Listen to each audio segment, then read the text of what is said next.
Your life. Get immediate storm alerts. Download the Local 3 Weather app now.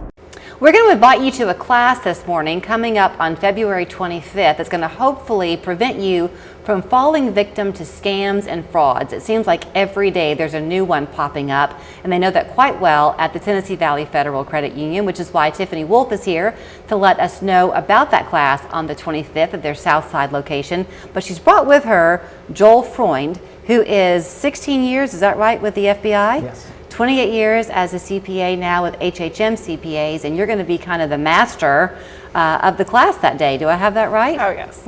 So good to see you both.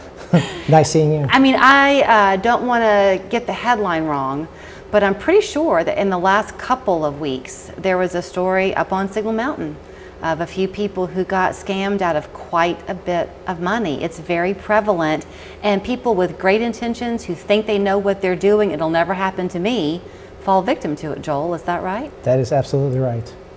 Is it? Does it start from not having the right protections and passwords and that type of thing, or is there something that you can point to that's a usual culprit?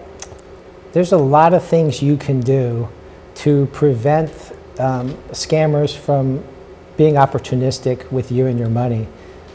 Even if you do all of those things, the way that scammers work is they try to instill fear and urgency in what you're doing.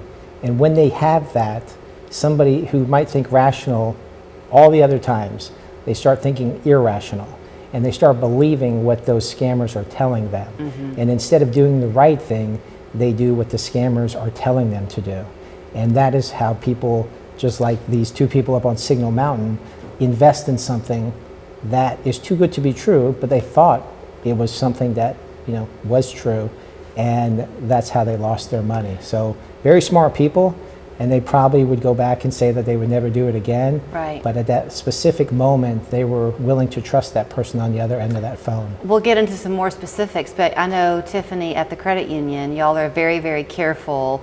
You pride yourself on being a community resource for people. Of course, but yeah. there are still a lot of steps that your customers have to go through to prove that they are them. Yeah, well, we always ID people or, confirm that it is who Sure. it is. But, one thing I always like to tell people is we, as a credit union, will never call someone and ask for their personal information, right? Mm-hmm. So it's different if they're calling us, but just right. a simple tip there. Yeah, I mean, is that typically how this is happening? Is a good rule of thumb, just don't answer the phone if you don't recognize the number? That is definitely a that good sounds prevention silly, tactic, but yes. I mean, it seems like every day on my cell phone, it's potential scam that pops up on that caller ID. But if it's a home phone, you might not see that, and a lot of older people still have a home phone. Yes, there's many ways that scammers will contact people, either text, email, or by their phone. And even if that person who's on the other end is very, very believable, you should always verify. You can call your bank, you can call an investment company, you can call your friends, your loved ones.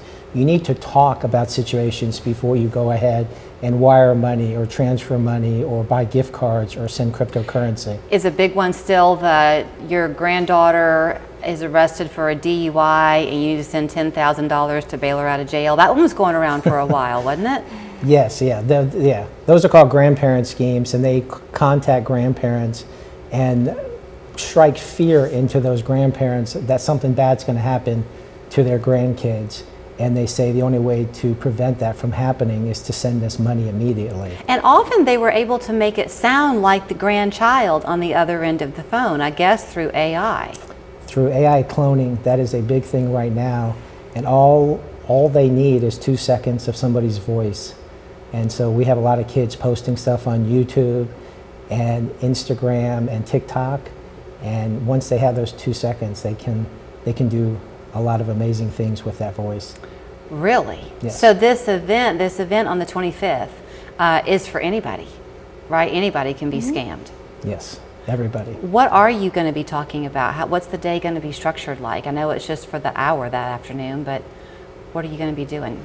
So I plan on letting people know the current scams, the current trends that are out there, the different types of scams. There's probably 10 or 12 that I'm going to go over, in very specific detail. Red flags, so you know when a scam is actually happening to you, and then things to do prior to you actually wiring money or sending money, gift cards, cryptocurrency, or anything like that to those scammers. Does it typically happen that you end up getting scammed because of an action that you take as opposed to just somebody comes and snatches your identity without you noticing it? Yeah, so as everybody is very familiar with, phishing scams and business email compromise scams is where somebody will send you an email, you think it's from a trusted individual, you click a button, then they gain access to your computer, your phone, and then that kind of starts the domino effect on how they can gain access to your money. Other than that, it's basically just believing somebody as to what they're telling you and you following those steps.